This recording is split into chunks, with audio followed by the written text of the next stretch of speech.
Hello, this is Samson Williams with Axes and Eggs, and today we're going to go have a brief overview of Blockchain 101. You've probably heard of blockchain. It's the technology underlying Bitcoin and cryptocurrencies, and it has so many more applications. And so this is just a brief introduction and recap of an earlier meeting that we had this week at the lab at OPM.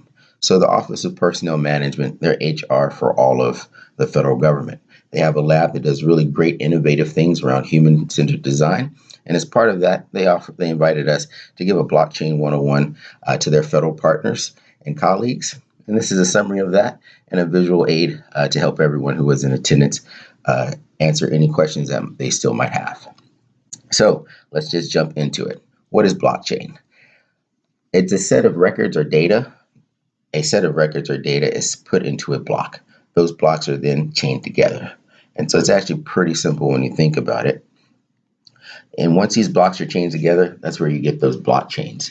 And the blocks are linked one after another, much like a chain, and secured using cryptography. So the question always then comes is, well, what is cryptography? There's a long answer and a short answer.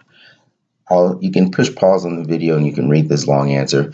If you'd like the short answer is there's two keys, a private key and a public key. Works very similar to your house. So everyone knows the address to your house. You can drive by it and see it, but they don't have a key to get in. That is a public key and a private key. So to show you, this is my Bitcoin public key. I can share it with you guys with the internet. Anyone can look at it. If you'd like, you can send me some Bitcoin to it. I have a private key that makes this wallet accessible only by me, and that's how I keep it secure. It's the cryptography that helps keep that secure. So blockchains are stored on a distributed ledger so that everyone can see what's going on, can see who has conducted a transaction. It is a level of anonymity on the blockchain ledger. So when you're looking at Bitcoin, the Bitcoin blockchain, people can see that there are public keys engaged in transaction. They might not know who actually owns that public key. Much like if you just drive by someone's house, you don't actually know who lives there. So there is a level of anonymity to blockchain, but is it 100% anonymous? No, there are some ways that you can find out who certain actors are. So the great thing about a blockchain, because blocks are chained together and that information can be seen from cradle to grave, is that data becomes immutable, meaning you can't change it. And what that data, with immutable data, it opens up a whole wide world of possibilities. Because once you're on that distributed ledger and everyone can see it, that ledger is a database. And so it captures the transactions, the sharing of files, data, records, and in the case of cryptocurrencies, who has what, and the sharing of value, who has what value. And it's spread across the globe and the internet. So there's no physical constraints as to where a distributed ledger can actually reside. So in short, a blockchain is a network. It's a little bit easier if we actually show you what we've been talking about. So this is from Block Geeks. I love Block Geeks. They do great work. And this shows you how a typical transaction for peer-to-peer lending works, or not peer-to-peer lending, but peer-to-peer exchange of cryptocurrencies. So going back to the Bitcoin blockchain, when it was created by Satoshi Nakamoto in 2009, it was specifically so that people, one person, another person, could exchange value or currency without an intermediary. So that sounds simple, but it's actually quite revolutionary in the sense that there is no bank that issues Bitcoin. There's no bank that issues cryptocurrencies. I should put an asterisk there because there is no bank today that issues cryptocurrencies. And so in this network, one of the things you'll see right here are the nodes. And so the nodes are computers that work out the cryptography to validate transactions so that new blocks are added to the chain and the transaction is completed. So that's actually the most important part of this. I'll let you digest this chart. Just push pause and you can digest this chart in full. And things about cryptocurrencies to keep in mind, as it mentioned on the chart, a cryptocurrency has no intrinsic value. What gives it value is people believe in it. Cryptocurrencies, you can't hold them, you can't touch them. They're digital currencies, so they have no physical form. They are literally electricity turned into currency. So keep that in mind. So for the purposes of this OPM example, we're going to look at the top part of this diagram, how it would work in a hypothetical innovation lab. So if OPM's innovation lab wanted to share their information or their data, they've already got some locations in DC, New York, and in San Francisco. And so they're already geographically dispersed, which on a blockchain network is great. And now that they're dispersed, remember, the purpose of a blockchain is for sharing records. And in the case of OPM, records can be their research.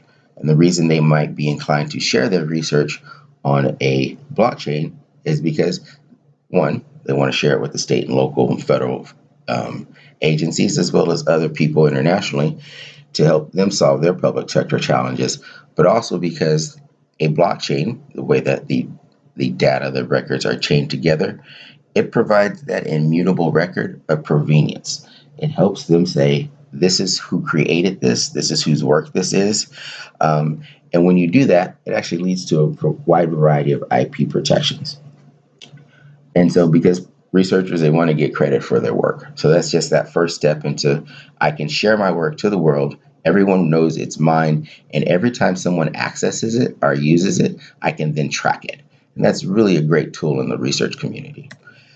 And on this OPM blockchain, it would be a permission blockchain. So keep in mind, Bitcoin is a public blockchain where anyone can see it, but this blockchain would be permissioned. And permission just means private, where OPM or one of their agents would regulate who was able to access the blockchain network. So keep it in mind, you've got their locations already spread out geographically. Each of these locations would act as a node. There'd be an administrator to assign new nodes and more nodes to the blockchain. They could be dispersed wherever. They could be colleges, universities, other research facilities, incubators, whatever they wanted, whomever they wanted to join the blockchain network. So as these networks get connected with information, as these nodes get connected with information, they share records. And this goes back to the distributed ledger. So remember that a distributed ledger, think of it as an Excel spreadsheet or an old school ledger that you write down in. As information, data, records are updated in one location, they're simultaneously shared to all locations that have access to this private blockchain, this permission blockchain. Why is this important? Well, for a variety of reasons, and one we're going to highlight right now is for disaster recovery. So imagine that you lose a node, or maybe you lose 2 nodes. What then? Because of the way that the blockchains are chained together and linked, those immutable records still exist on the other nodes. So that data didn't go anywhere. It wasn't altered. It wasn't changed. It wasn't lost. So that later, when those nodes are restored, and a node can be a personal computer, it could be your laptop. In the future, it will probably be your cell phone. Those records will automatically be updated and no data loss. And so when that happens, the network is restored to its full function, or not the network, that node is restored to its full function, and that person has access to all that information. How you make the system even more resilient is you add more nodes. By adding more nodes, you share that same exact copy of the ledger to more individuals and more nodes, thereby making it more resilient and less likely to data loss or loss, deterioration, or hacking. So just a point on hacking, a blockchain has itself never been hacked. Platforms, websites, APIs, wallets have been hacked, but a blockchain hasn't. It is theoretically possible to hack a blockchain, but the technical capabilities for that is a ways off still. So remember what's on a blockchain: records. And in this instance, records equal data. Anything can be data. So when you think of what can I put on a blockchain, anything that you want, actually, whether it's identity, you want to give people identification cards so that you can track them from cradle to grave, so that you can provide them services, whether it's healthcare, tracking of medical records, tracking of school records, your resume, or you can use it for credit rating. So shout outs to Equifax, as I like to pick on them from time to time. If you have a blockchain-based credit rating, people can see the entirety of your credit system, entirety of your credit history easily, transparently, and whenever something is changed, say someone attempts to steal your identity, it can be noted that, hey, that's not you. Of course, for someone to steal your identity on a blockchain network, they would need your private key. And again, that's very difficult because of the cryptography to accomplish, but it becomes very easy if you write your private key down on a piece of paper or share it on the internet. So there are some vulnerabilities with blockchain, and most of them revolve around humans. So, quick summary: Blockchain 101 is a ledger. Blockchain is a ledger, it's distributed. Anything, any type of data can be stored on a ledger. A blockchain can be public, it can be private. A private blockchain is called a permission blockchain. And a blockchain can also be ownerless. So, the Bitcoin blockchain is an ownerless blockchain.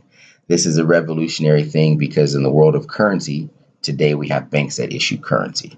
In the world of Bitcoin blockchain, there is no owner. The gentleman who created Satoshi Nakamoto, we don't know who he is. He's never stepped forward.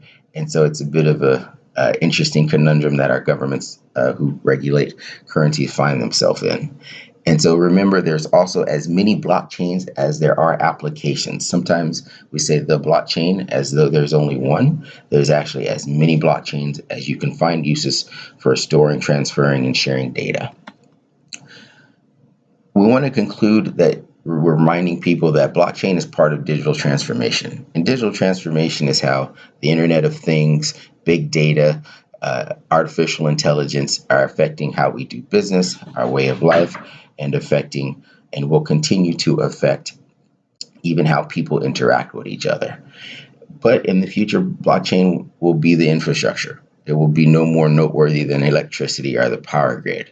It will just be there. But as it gets to that point, it will cause a lot of organizational change as people have to adjust and adopt, and our rules and regulations have to adjust and adopt to, do we want our whole credit history made public? Then if it's not made public, who should actually manage that private permission blockchain of our credit history? Not only of our credit history, but again, any data. So whether it's for national security, to health records, to demographic records. So it is new tech. It will soon be old tech. Just think, when's the last time anyone asked you what's Wi-Fi, what's YouTube, what's email, what's Uber, what's Google? Those are amazing technological adaptations that no one ever actually asked about. No one asks you how it works or what is it. And so in 5 years, blockchain will be in the same boat. No one's really going to ask, what is blockchain? So if you have any questions, comments, feel free to email me. My email is samson@axesandeggs.com. If you have regulatory or finance questions, you can reach out to Marina or JP. Sean Mannion, PhD in neuroscience, is also on the panel with us. So if you have any medical or healthcare questions in the blockchain space, feel free to reach out to him. Lastly, we just want to thank OPM and their innovation lab. I encourage you to visit their website, schedule the time to go down to visit their physical lab or chat with them remotely. They're doing really great innovative things in the human-centered design. They have some cost-saving research that is applicable at the federal level, the state level, and the local level. So I encourage you to reach out to them and check them out. We also look forward to doing a Blockchain 200, where we go into the how blockchain works a little bit more into detailed.